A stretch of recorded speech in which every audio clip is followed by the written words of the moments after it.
মঙ্গলবার থেকে আরো আধুনিক ও আরো ক্লিন দীঘার প্রস্তুতি নিল প্রশাসন। 800টি হোটেলে কিউআর কোড স্ক্যান করে আবর্জনা সংগ্রহ করা হবে বলে জানিয়েছে প্রশাসন।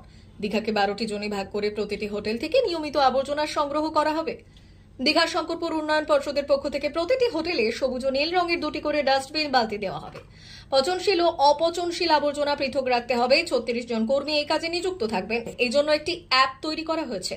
প্রক্রিয়াটি ডিজিটালাইজড করা হলো এই দিন থেকে। হোটেলে যাতে জঞ্জাল জমে না থাকে সেই জন্য এই উদ্যোগ নেওয়া হয়েছে। নিউ দীঘায় প্রায় 10 একর জমির ওপর অত্যাধুনিক মানের সলিড ওয়েস্ট ম্যানেজমেন্ট প্রজেক্ট তৈরি হয়েছে। আবর্জনা সংগ্রহ করার পর ওই প্রজেক্ট এলাকায় নিয়ে যাওয়া হবে। সেখানেই জৈব সার তৈরি হবে। তার সূচনা করলেন রাজ্যের মৎস্যমন্ত্রী বিপ্লব রায় চৌধুরী। ছিলেন পূর্ব মেদিনীপুর জেলা পরিষদের সভাধিপতি উত্তম বারিক, জেলা শাসক পূর্ণেন্দু মাঝি, জেলার অতিরিক্ত জেলা শাসক, মহকুমা শাসক, প্রশাসক, বিডিও, পঞ্চায়েত সমিতির সভাপতি নিতাই সার সহ বিশিষ্ট মানুষজন। আমরা সেই জায়গায় পৌঁছচ্ছিলাম না। আমি আন্দামানের কথা বললাম কেন? বললাম যে সেখানে নির্দিষ্ট করে বলেই দেওয়া আছে বোতল আপনি নিয়ে যান জল খাওয়ার জন্য, কিন্তু জলের বোতলটাকে খাওয়ার পরে আপনি ওটা নিজের ব্যাগে রাখবেন, এটা আপনি ফেরত নিয়ে যাবেন, ওটা জলে ফেলবেন না। আমি সিঙ্গাপুরের কথা বললাম, সিঙ্গাপুরে চালু আছে এবং যারাই যায় সবাই যায়, সবাই দেখছে, সবাই জানছে, সবাই বুঝছে, এবং ফলে কেউ আর রাস্তায় সিগারেটের টুকরো ফেলছে না, কেউ আবার খাওয়ার পরে প্লাস্টিকের ব্যাগটা ফেলছে না, কেউ ফেলছে না, ফেললেই ফাইন হচ্ছে না। তারা বুঝছে না এটা অত্যন্ত অন্যায় কাজ। সভ্যতাকে নষ্ট করার জন্য এই যে পদ্ধতিগুলো আছে, পদ্ধতিগুলো থেকে আমরা নিজেদের গুটিয়ে নেবো, আমরা সভ্যতাকে রক্ষা করার জন্য চেষ্টা করব। দেখা যাচ্ছে যেখানে প্রচুর গাড়িকে বা প্লাস্টিক যা খেলনা সেই সব জিনিসের প্রচুর মাল থেকে বিভিন্ন জায়গা থেকে চলে যাচ্ছে, যেটা থার্মোকল যদি বা বন্ধ হয়েছে, কিন্তু প্লাস্টিক তো চোখপত্রে ব্যবহার হচ্ছে, সেটাকে কিভাবে রোধ করা যায়? অনেকে বলছেন আপনারা কারখানাটাকে বন্ধ করুন, তার হয়তো না, ওটা পদ্ধতি না। রোধ করার নতুন পদ্ধতি আবিষ্কার হয়েছে। আমি আমার এলাকাতে একটা নতুন কারখানা করেছি, আমাদের বন্ধু করেছে। সেই কারখানাতে যে প্লাস্টিকগুলো তৈরি হচ্ছে সেগুলো 3 দিনের মধ্যে রেস্টোর হয়ে যাচ্ছে। এই যে প্লাস্টিকগুলো সারা জন্মে রেস্টোর হবে না। এখন এই প্লাস্টিকগুলো দিয়ে রাস্তা তৈরির জন্য ভাবা হচ্ছে, কিন্তু আমার ওখানে যেটা হয়েছে তারা বলছে 3 দিনের মধ্যে নষ্ট হয়ে যাবে। সেই প্লাস্টিক ব্যবহার করার জন্য আমি জেলা শাসককে আবেদন জানাচ্ছি যে ওদের একটু সাহায্য করুন, ওরা যাতে আরও ভালো করে ব্যবসা করতে পারে, মানুষের মধ্যে ছড়িয়ে পড়তে পারে, ফলে আমরা এই দূষিত পদার্থগুলো থেকে দূরে থাকবো। স্যার, একটা প্রশ্ন, সেখানে প্লাস্টিক সংগ্রহ করা হচ্ছে, প্রতি টন বেড়েছে, সেখানে রিসাইক্লিং কোনো আস্তে আস্তে ওটাকে পরিত্যাগ করতে হবে। পরিত্যাগ করে ছাড়া কোনো পথ নেই পরিত্যাগ করছে। এবং এই আমি যেটা বললাম যে আমার ওখানে ডিস্ট্রায়েবল পলিটিক্স তৈরি হচ্ছে, এটার ফলে সেইটা ব্যবহার করতে হবে। সেটা প্রতিদিন নষ্ট হয়ে যাবে, সেটা প্লাস্টিকের উপকরণ দিয়ে তৈরি হচ্ছে না, অন্য উপকরণ দিয়ে তৈরি হচ্ছে। আমি জেলা শাসককে একসময় বলেছিলাম আমি ওনাকে নিয়ে যাবো 2 একদিনের মধ্যে দেখাতে ওই জায়গাটা, দেখে ওনাকে বলবো যে আপনি এটা রেফারেন্স করুন, তাহলে আমরা বাঁচবো সবাই মিলে। এই যে আধুনিক মনের পরিচয় দিয়েছেন, এটা আমাদেরকে খুব গুরুত্বপূর্ণ। কিন্তু বেশ কিছুদিন যাওয়ার পর সেটা সীমিত হয়ে যায়, আবার নতুন করে প্লাস্টিক ব্যবহার শুরু হয়ে যায় দীঘাতে। সেটাকে পার্মানেন্টলি সচেতনতা না থাকার জন্য এই জিনিসটা ঘটছে। চায়ের কাপ থেকে আরম্ভ করে প্রত্যেকটা, সেটাকে কীভাবে রিগুলেট করতে চাই, সেই জন্য তো এই প্রোগ্রাম করছি। এখন যেটা আমরা করছি পুরোটাকে একটা কমপ্লিট সার্কেলে নিয়ে যাচ্ছি। অর্থাৎ আগে আমরা আজকে যেটা করলাম, আমরা পুরো দীঘাকে 12টা জোনে ভাগ করেছি। সেখানে আমরা গ্রিন গার্ড থাকবে, নীলিয়া থাকবে, আমাদের সাফাই কর্মীরা থাকবে। প্রত্যেক জায়গাতে আমরা একটা করে আমরা গাড়ি দিয়ে দিয়েছি।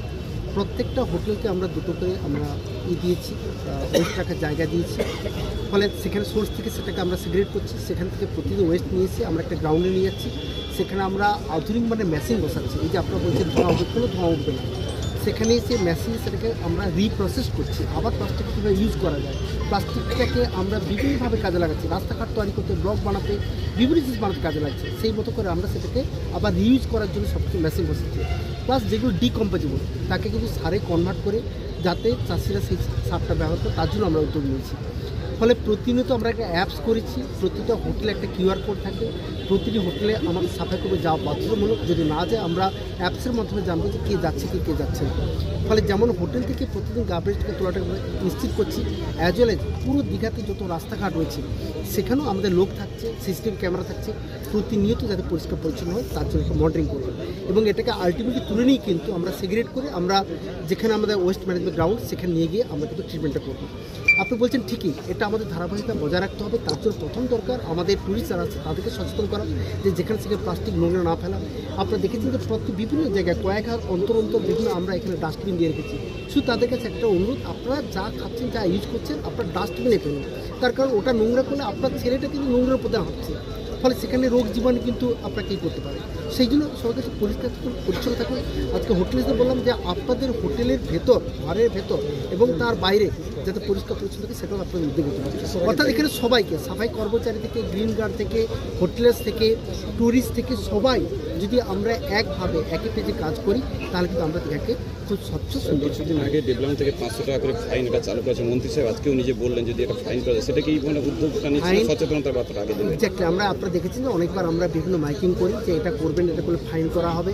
এটা আমরা এবার অ্যাক্টিভিটিতে আমরা যাবো, আমরা কিছু ফাইন করবো। 399 hotel and restaurant, Narayangarh bypass, পশ্চিম মেদিনীপুর। আমাদের এখানে সকাল, দুপুর ও রাত্রিকালীন আহারের সুব্যবস্থা রয়েছে। সকালের টিফিনে পাবেন স্ন্যাক্স, পরোটা, আলুর paratha, bread omelette, bread toast, dosa, idli, sambar vada সহ অন্যান্য আইটেম। দুপুরের খাবারে পাবেন ভেজ ও নন ভেজ আইটেম, লাউ চিংড়ি, চিংড়ি মালাইকারি ও ইলিশের নানান পদ, ভাত, খাসি ও মুরগির মাংস। রাতের খাবারে থাকছে একাধিক ইন্ডিয়ান ও নন ইন্ডিয়ান সুস্বাদু ও সুস্বাস্থ্যকর খাবার। সুলভ মূল্যে ও পরিচ্ছন্ন খাবারের একটাই ঠিকানা, P99 hotel and restaurant, Narayangarh bypass, Narayangarh, পশ্চিম মেদিনীপুর। বিশেষ দ্রষ্টব্য, আমাদের এখানে সকল অনুষ্ঠানে খাবারের অর্ডার নেওয়া হয়।